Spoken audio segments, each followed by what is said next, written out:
President Trump and Ukrainian President Volodymyr Zelenskyy meeting later today for a high-stakes talks that could impact the Iranian war. The Ukrainian leader claims he has evidence that Russia is aiding Iran, but President Trump appears to be skeptical. Well, we'll find out on that soon. I'll ask Putin about it. We'll find out. Hasn't had much impact because we've knocked the hell out of them. So they may be giving, but if they are, it hasn't worked out because they have no army, they have no air force, they have no navy, they have no nothing. So it hasn't worked out well. I don't think they've been doing it. Certainly not at a high level. And if they have, it has been very unimpactful. But they have done damage to our bases. But as Zelenskyy offers Ukraine's help, Newsweek argues that Ukraine is becoming the NATO ally Trump actually wants. Joining me now is NATO Secretary General Mark Rutte. Mr. Secretary, always great to see you. Is there more amazing military story than Ukraine? Think about this. They were victims of the Shahed drone. Next thing you know, they built better drones, and they built a way to stop those drones. They went from making thousands of drones, 5,000 drones in 2022. Now they're making millions of drones in 2026 while being attacked by a so-called superpower. How have they done it? It's incredible. And as today we remember Lindsey, who was a great friend of Ukraine, who his last visit outside the US was first to the successful NATO summit in Ankara and then from there to Kiev, only a couple of days before he tragically died. This great American patriot, this force for good, Lindsey Graham, he and I discussed this in Ankara before his Kiev visit. And one we said about NATO, great that where NATO is crucial for the US to project power, but finally, thanks to President Trump, Europeans are really ramping up their spending, equalizing with the US. And on Ukraine, this incredible fact that Ukraine is exceeding our expectations. And what we now need to do is what he and I agreed upon, is for Putin to end the bloodbath and to come to the negotiating table. It is really crucial. And here, of course, President Trump is playing a crucial role. He is the one who broke the deadlock with Putin.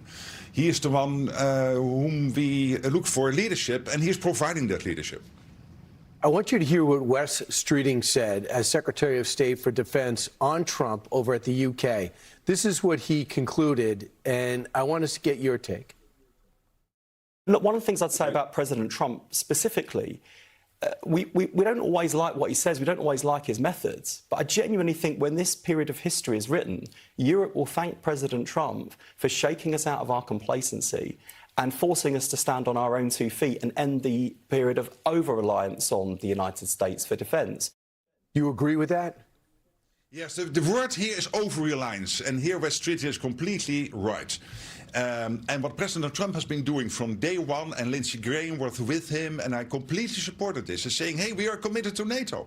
But we have this expectation, and the expectation is for the Europeans and the Canadians to equalize their spending with the US. This didn't happen since Eisenhower. He was the first president trying to get this done. It is now President Trump who does get this done. And this was why Ankara was such an amazing success, and why President Trump was so happy with the outcome. Because what he clearly saw is that after The Hague a year ago, where we committed as European allies to spend more, that it is not actually happening. $250 billion extra spent by the Europeans and Canada on defense, and this will build up to the equalizing with the US.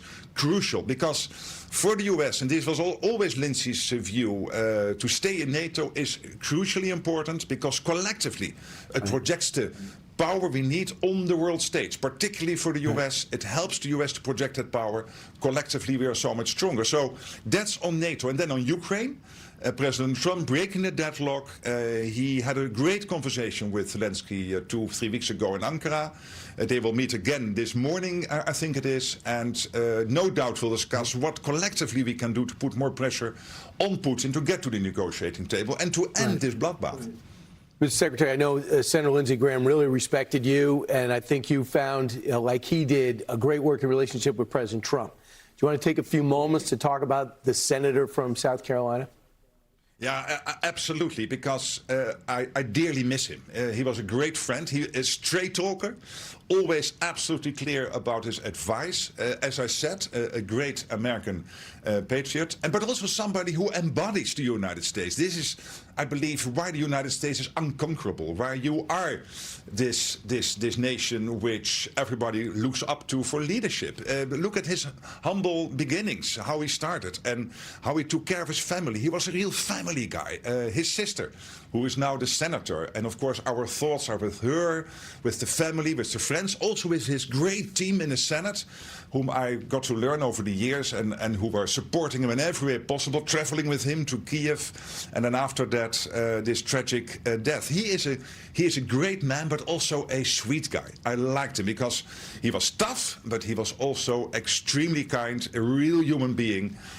So yes, he will be missed. He was an important person, a force for good on the world stage. And it was great that you found time today to point that out from where you are over the Netherlands. Thanks so much, Mr. Secretary. Always appreciate having you on. Thank you.